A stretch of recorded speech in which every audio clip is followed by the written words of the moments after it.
Those joining us on Twitch and YouTube, we will be starting soon. Thank you so much for watching. I do appreciate it.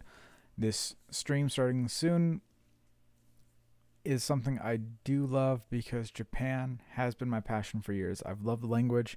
I love living over there. It is a wonderful place. So, with that, let's get into it.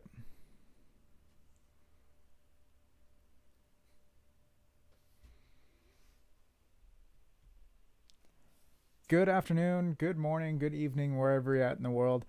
Today is one of my favorite subjects, business. A lot of people know that I love studying, learning about business, and applying what I learn. Now, today it's going to be a different aspect. Today it will be about,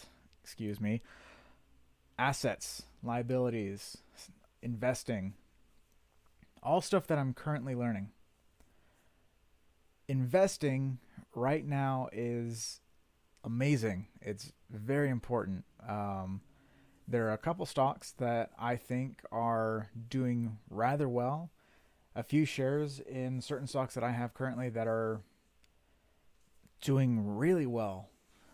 I've already doubled my money, and I was able to put it in so I could buy a couple more shares of this one stock. But why is it so important to invest? Why is it so important to buy assets and not liabilities? Even though we could turn to Robert Kiyosaki's book, Rich Dad, Poor Dad, and he will define it for us, I'm going to share my knowledge, share what I've learned so far to see if it's up to par with it. So investing will help us grow our money. It's a low risk, it's one of those low risk, low rewards. We put our money into the stock markets. We buy certain shares. It goes up. Certain stocks, certain shares will give us dividends towards the end of the year. However long we have the stock for, we'll be able to make our money back.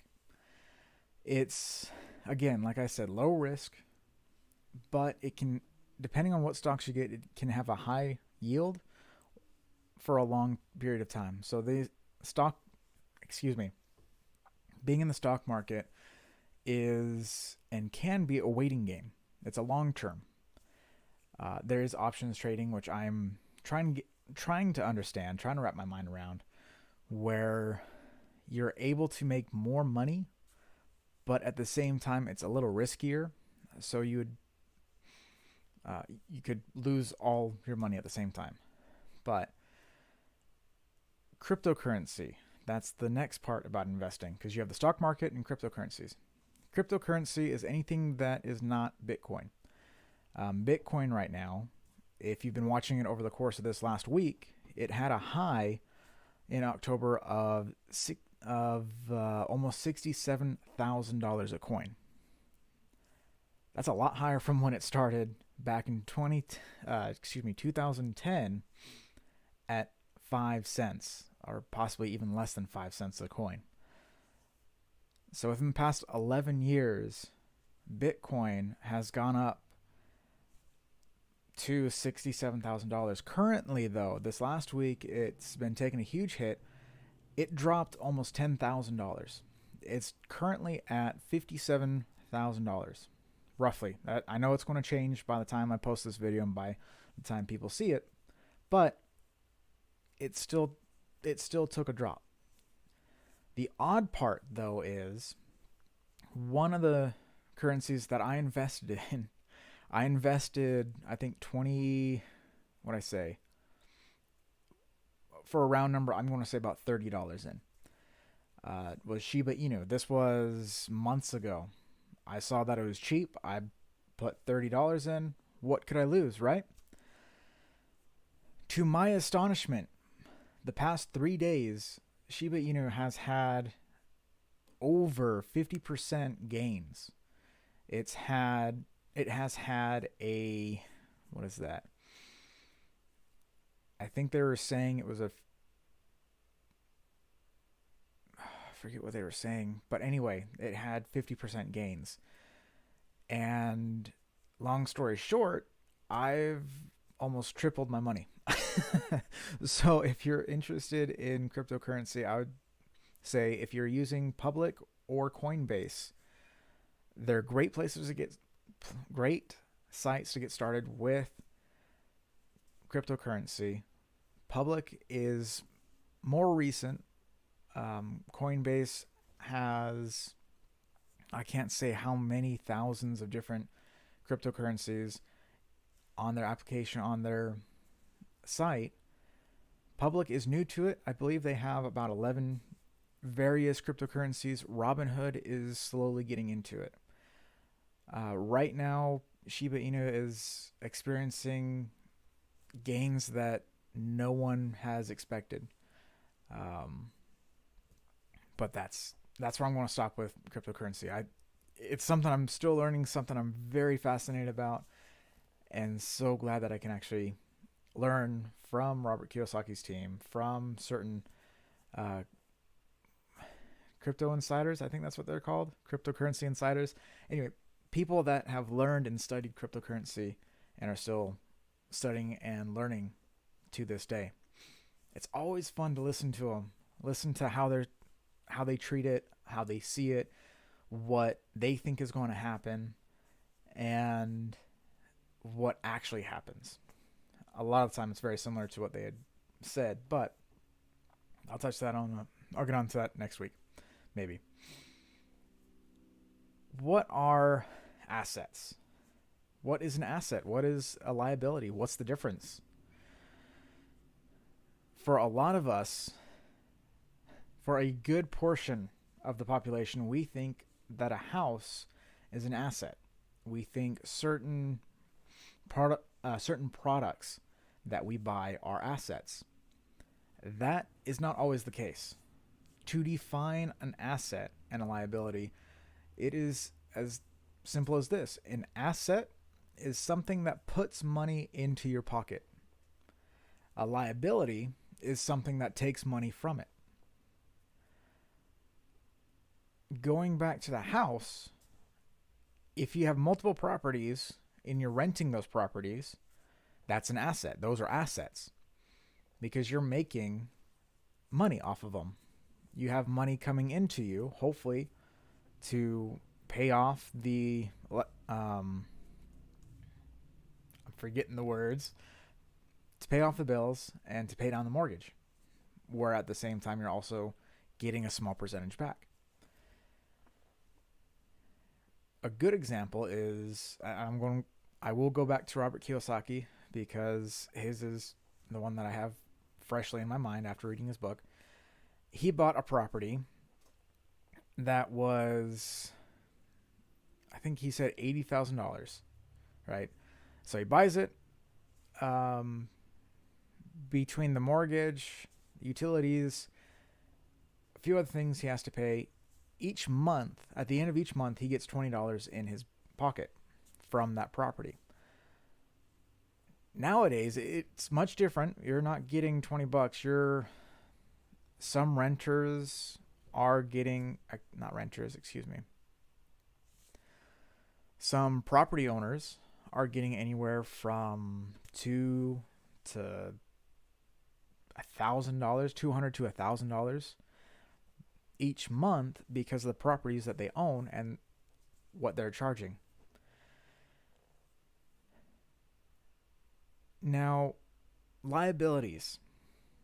There's a good plethora of items, of products, services that we see as assets, which end up actually turning into liabilities halfway through, a couple days after we get them, or right off the bat. For example, phones, cars, expensive, unnecessary things are all liabilities because they're taking money away. A car, motorcycle, for my case, they're two of the worst liabilities that you can get. So say you buy a new car or a new motorcycle. If you're like me, your first motorcycle or second motorcycle is a Kawasaki ZX6R. Brand new. 2019 model. 2020 model. You buy it 2021. They give you a reasonable discount. You walk away paying $12,000 for the bike. A couple months down the road, you find out that you need a oil change. The first time is after 1,000 miles. Second time is after 2,000 miles. The fourth is another 2,000 miles. Let's see. The third you can get away with 3,000 miles and or more. You're paying money each time. An oil change is not cheap for a sports bike. You're spending anywhere from 300. Let's see, what did I pay for synthetic? I think it was about $300 for the oil change on my bike. And I've done that 3 times this year. 3 times this year, 3 times that last year. So that's roughly $1,800 loss. And that's not even including or touching on the bike payments. So if you have a bike payment, you could be paying anywhere from $300 for a 6-year or up to $1,000 for I think it was a 2-year. I forget how the loan broke down, but anyway, that's a huge liability, along with new tires. Front and rear tires are obviously 2 different sizes for a sports bike. Front tires always smaller, back tires always wider. All weather, all terrain tires for a ZX6R, both of them together, it's about $400. So yeah, you're losing money. Cars are the same. Tires, thankfully, I have a very economical car. I've put maybe 1,000, almost 1,200 miles on it since I first got it, and I've only had to fuel up about 3 or 4 times now. That's it. Again, I'm driving usually average about 100 to 150 miles a week.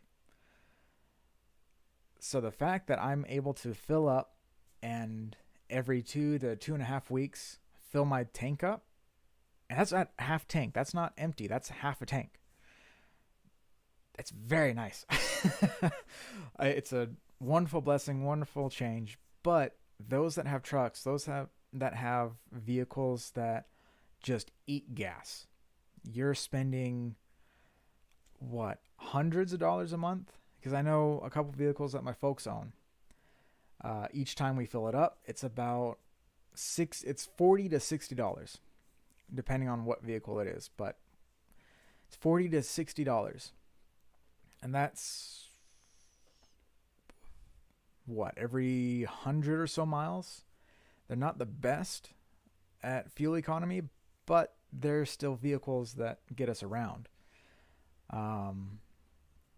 So those, again, are all liabilities because we're throwing money at them. There's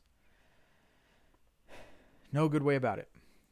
But assets, stocks, investing, real estate, passive income, any passive form of income, those are all assets. And if we're able to have more assets, then what's up? Thank you for joining.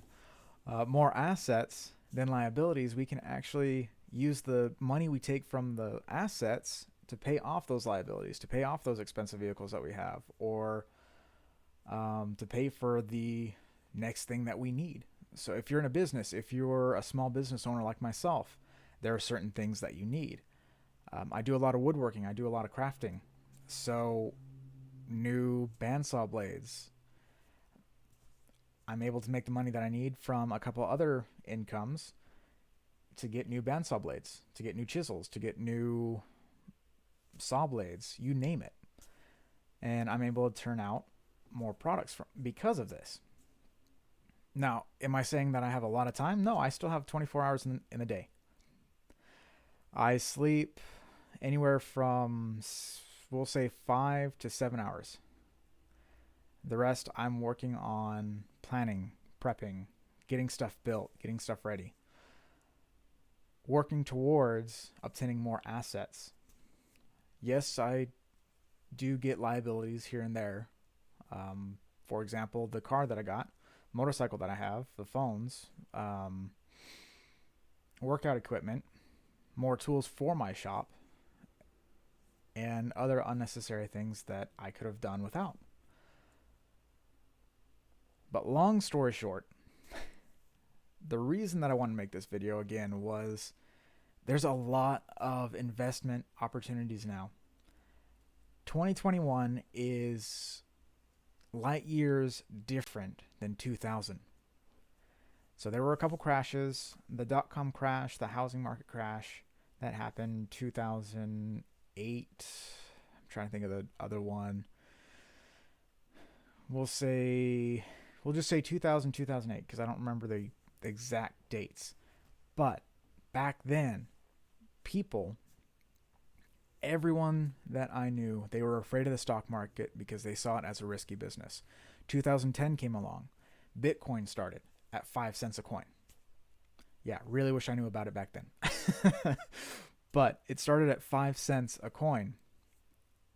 Now it's up to it's now up to about $58,000. We are in a time where stock market investing, cryptocurrency investing in a general is at the best time for us to be able to invest. NFTs, I don't know so much about. I'm still learning about them and just kind of seeing where they go, because to me it doesn't make a lot of sense. But again, I'm learning about it, seeing where it goes, seeing how it goes, and I'll let you guys know what I learn, what I find. So with that, investing, investing is a great resource. It's a great asset. There's a gentleman that I was listening to not too long ago that was sharing his knowledge, his wisdom about cryptocurrency and investing. The small group that he was sharing a story. They invested in one cryptocurrency at the beginning of it, at the height, right? So they had, I think, I think he said 500,000 tokens is what they had, for, I think, $8,000. The height of it, he was able to make about $18,000. So he profited $10,000. He took the $10,000 out, left the remaining $8,000 to again grow. Investing in cryptocurrency, it's a very volatile market. Don't get me wrong. Cryptocurrency is one of the riskiest things you could possibly invest in, because it changes by the hour. It does not change by the day like the regular stock market. Stock market's open Monday through Friday from, I think, 6 a.m. till 3 p.m. Eastern Standard Time. Cryptocurrency is open 24/7. So it changes drastically. And again, going back to Shiba Inu, like I said before, within the past 3 days, it's gone up about 50 or 60%. So it's rising, and I'm surprised that it hasn't stopped yet. We'll see where it goes. I am invested in it. I'm also invested in a very small portion of Bitcoin and Ethereum. Coinbase, Public are two wonderful sites, two wonderful applications to check into. Public allows you to buy just percentages of certain stocks, certain shares. Or if you want to, you can also buy the full share. Coinbase allows you to buy into certain cryptocurrencies. Very similar to Public, it allows you to buy fractions of the larger Bitcoin, Ethereum coins as well. Currently, I think I have $50 or so in each. Like I said, I'm still learning about it, so it's a bit riskier. So I'm taking a step back and just kind of watching and learning as I go. But yeah, check out Coinbase. I will throw a link into my bio for Public and for Coinbase. They're both wonderful applications. I've been using both for a combined total of about 6 months now. Public I've had for 6 months total. Coinbase I've had for about 4. They're wonderful applications. I've seen a lot of success in, again, my stocks, in my few shares that I have, along with the few coins that I have. So thank you guys for watching. I hope you have a wonderful day. Hope you enjoy learning, growing, and I will catch you guys tomorrow. A little bit earlier than today for sure. But thank you guys again. I'll catch you tomorrow. Have a wonderful day.